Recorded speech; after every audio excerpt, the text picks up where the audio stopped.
Huwag ka nang lumuha, nandirito na kami. Ayusin natin ang problema. Isang magandang hapon, Pilipinas. Alas 4 na naman ng hapon, 4:10 to be exact. At nandito na naman tayo sa inyong paboritong programang Kaya Mo Yan sa DZRH. At ang kasama natin na nasa The Hague, Netherlands, sa Amsterdam. Pagbisita mo, Cory, pakibati mo kami, sabihin mo, nami-miss na namin siya dito.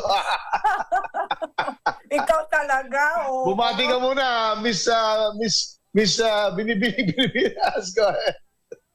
Hi, magandang hapon po mga kababayan. Andito po ako sa Netherlands at para sa Philippine Independence Day picnic dito sa park sa The Hague. Galing. The Hague, ha? Oo. Nako. Makiki-independence celebration ka pala kay Pangulong Duterte. Tama-tama kasi anong oras dyan yan? Alas 10? 10 in the morning ka ba dyan? Ngayon, yes, tama. 10 in the morning. Okay, very good. Of 10 in the morning of June 14. Yes, Pakikwentuhan mo kami kung bakit kayo nandyan ni Mr. Fred Yuson. Ay, oo. Kasi andito po kami dahil sa Mutya ng Pilipinas. Maglo-launch ang Mutya ng Pilipinas Netherlands.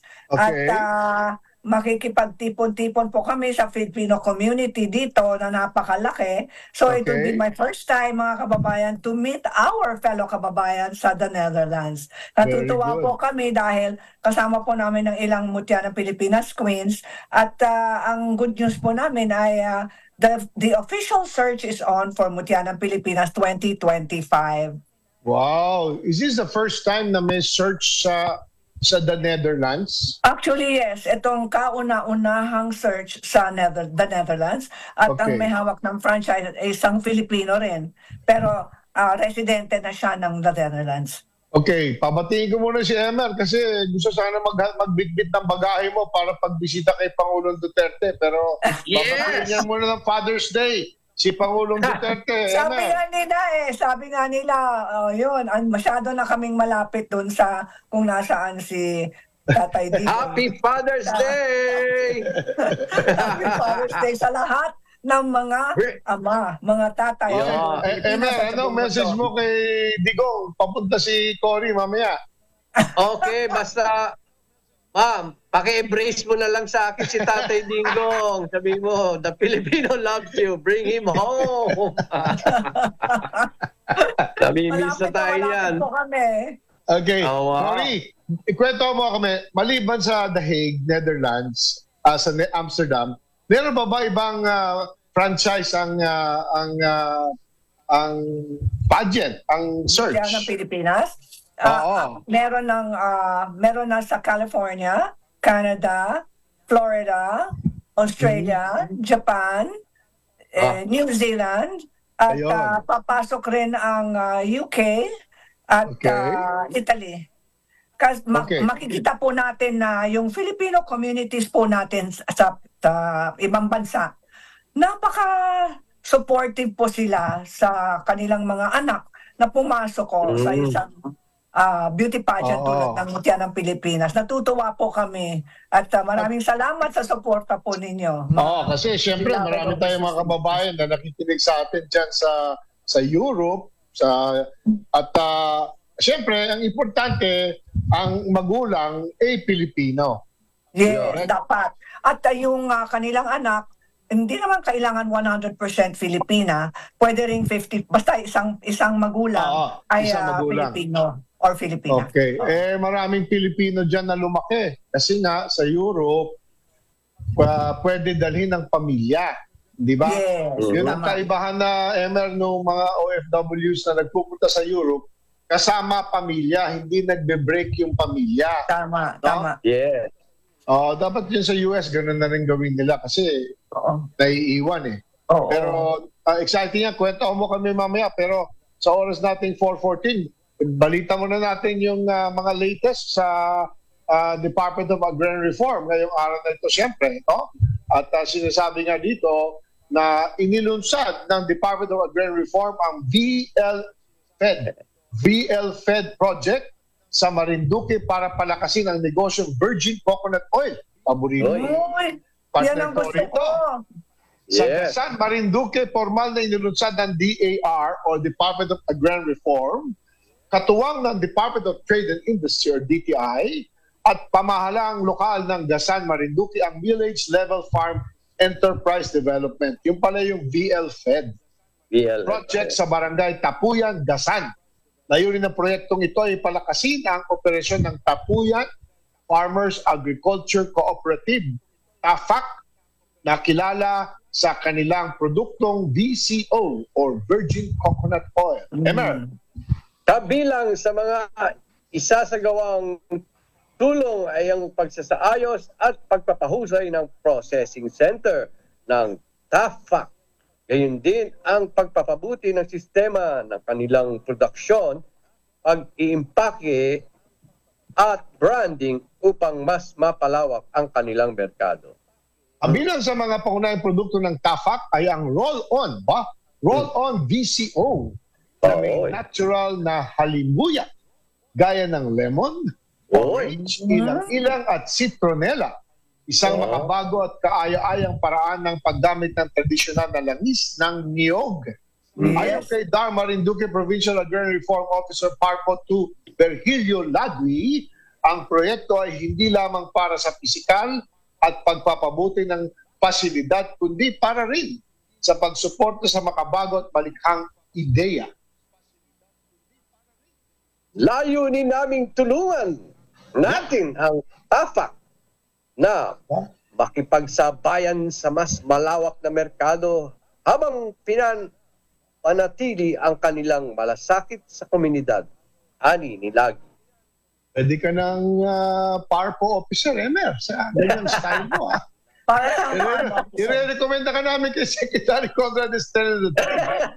Layunin namin tulungan natin na sinasabi nga dito, hindi ba?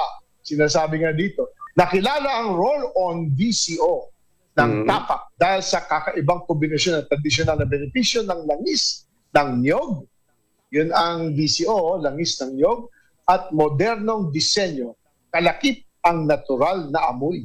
Yan. Amen. Uy, bango.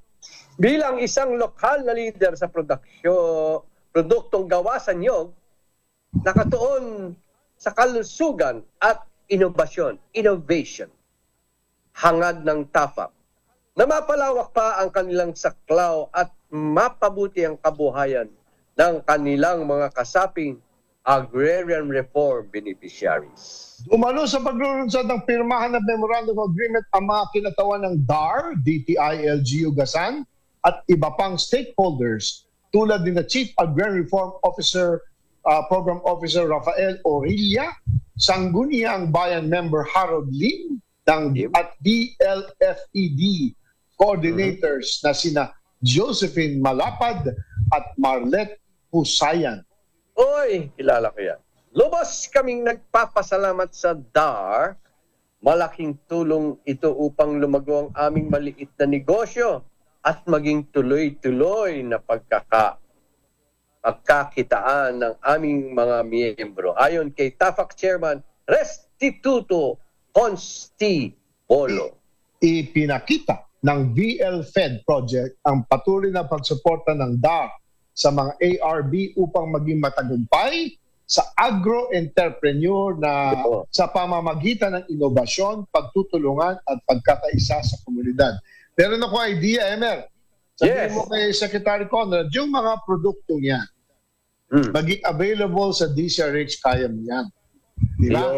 At ating ipopromote yung mga produkto, kagaya nitong sa VLFED, magpadala ng mga sample dito sa atin, at ipamimigay natin sa mga masugid nating top listeners ng DCRH. Kaya mo niya. Di ba magandang idea? Wise thinking. Para meron tayong one town, one product promotion. Yan. Pero kagaya nito, itong roll-on, Cory, napakaganda ito. At saka practical, ano? Hindi, at saka tayo ang leader sa virgin coconut oil. Alam mo ba, walang VCO sa China. Saan kumukuha ng coconut oil ang China? Actually, Yeah, ang okay, Pilipinas ay ang #1 producer o grower ng coconut sa buong mundo. #1 ang Pilipinas dyan. Siguro gawin natin, ang ating programa, Cory, #1 promoter ng virgin coconut oil. Oh At yes. saka yung punong niyog. Ayun. Naghihintay si Philippine Coconut siya Authority. Yeah. Yan ang ating advocacy. Nakita ko. Oo Alam nga. po ninyo, yung VCO, siguro hindi para sa kaalaman ng ating mga kababayan, yung molecule or size ng molecule ng VCO ay maliit na maliit. Kumparahin po natin yan sa almond oil or iba pang mga oil ginagamit pang pamasahe, pang-massage. Pang-masahe. Oo. Yung VCO ay napakamaliit ang kanyang size ng molecule niya. Na pag pinahid po natin sa ating balat, mabilis ang absorption ng VCO sa balat po natin kaysa sa ibang oil.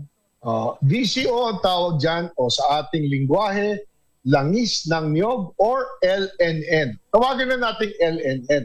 Langis ng niyog. LNN. Langis ng VCO sa buong mundo. VCO. Virgin coconut oil. So, ang Dieselix kaya mo yan, ang #1 promoter ng LNN. Langis ng niyog. Yun. Yes. Yun. So, sa oras natin, 4:21 na hapon. Mag-break muna kami. Dahil Father's Day ngayon, wala kami labada at plancha bukas ni Emer. Hindi kami mag-washing machine. At wala kaming paalam kung anong gagawin namin. Hindi kami kailangan magpaalam kanino man. Araw Pero ninyo. bukas lang. Bukas lang. Kaya happy Father's Day sa inyong dalawa. Okay, mamaya pag-usapan natin. Marami research. Marami, pero 4:22 na hapon. Habang nasa Hague. By the way, may text dito, Cory. Huwag ka daw magpunta sa Red Light District dyan sa Amsterdam, ha? Huwag ka muna magpunta dyan. Ay, nako. Sinabi mo. Yan ang gusto ng grupo namin kagabi. Hindi, alam mo. Naglakad kami doon. Ano naman yun eh? Nandyan ako last 2023. Oo. Ano naman yan, Cory? Tourist attraction yun. Educational. It's an educational, it's a tourist attraction. Oo. Maliban dyan, meron mga parang coffee shop dyan na merong educational. Cannabis. Human Cannabis species. kasi legal dyan. Anatomy class. Alam ko, kaya alam mo, pumasok kami sa isang bar kasama ng buong grupo ng mga Pilipino. Sabi ko, ano ba yung amoy dito sa loob nitong kape na nahihilo na ako? Kaya pala si Cory. Sabi ko, hindi ako makahinga. Hindi, tsaka ano yan, Cory. Happy, healthy, at iba pa. Pero huwag ka magkakamaling iuwi.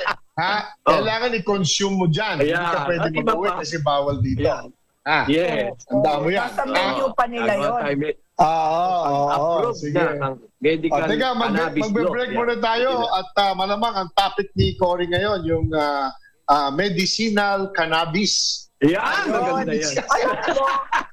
Seka muna mga partners, I am pro cannabis, yung medicinal cannabis. Ayun, talaga. Tama. Okay, very good.